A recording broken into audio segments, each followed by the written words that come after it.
F1 Manager has a little bit of a problem. Every time we go onto the game, we're basically doing the same thing. We're either continuing a career that we've already started, or we're starting a new career at the beginning of 2022. And this can get a little bit samey. Now, I really enjoy F1 Manager. I think it's a fantastic game. It actually makes me appreciate F1 in a different way, which is something that I wasn't expecting it to do. But here's where I think F1 Manager is going wrong, and here's what I think it needs to do to fix it. And I actually think it might be something that's not too complicated to add in.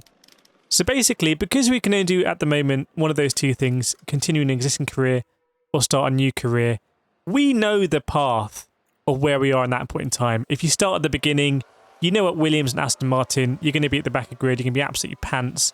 We know if you're Red Bull or Ferrari, you're going to be fighting for the win. And we know if you continue a career that we're going to be absolutely smashing the development, and it's only a matter of time before we have an utterly dominant car.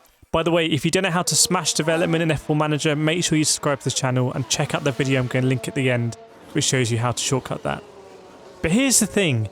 Wouldn't it be amazing in F1 Manager if we had scenarios? So your options weren't just start a new career, continue a career, but you could also attack scenarios. What do I mean by scenarios? Well, think about it this season. Max Verstappen starting near the back of the grid at Spa. Can you get up? Can you get a win? Think about back in time, Canada 2011, that sort of race. Lots and lots of rain, red flags. The scenario starts with 10 laps to go and you're Jenson Button chasing down Sebastian Vettel.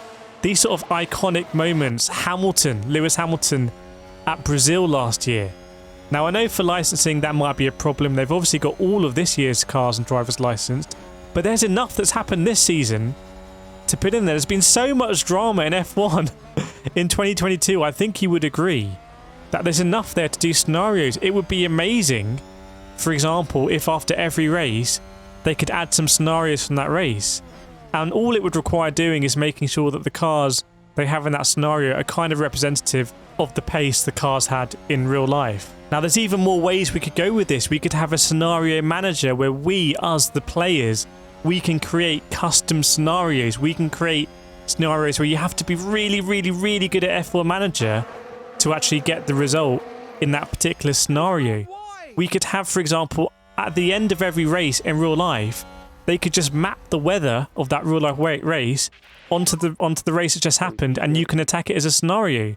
So, for example, in real life, we've just had the Suzuka Grand Prix. Red Bull have won. Max Verstappen's won. Possibly, probably, subject to the cost cap. But wouldn't it be amazing if that weather, even the red flag, was mapped onto Suzuka, and now we could do that and we could think, right, hang on, could we do this as Fernando Alonso? Could we do it as Sebastian Vettel? Could we do it as Carlos Sainz? Wouldn't that be absolutely amazing? Or am I getting too excited about this? But I just feel like scenarios would add such a lifeblood to F1 Manager, and if you can make them custom, so we can have kind of fancy scenarios, really difficult ones where you have to really exploit the mechanics of the game, or real life ones that map onto real life, and you kind of blur what's happening in real life and F1 Manager, because there is like a really fun sim under the hood of F1 Manager.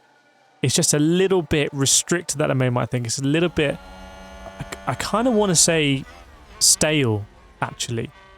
So let me know what you think about that in the comments. Let me know if there's any other features that you want added to F1 Manager. And let me know if you're subscribed as well. If you're subscribed, I want to say thank you to you in the comments, because you guys and girls have massively grown this channel on F1 Manager, and I really appreciate that, and I really appreciate you. So I hope you enjoyed this. Let me know what you think, and I'll see you next time.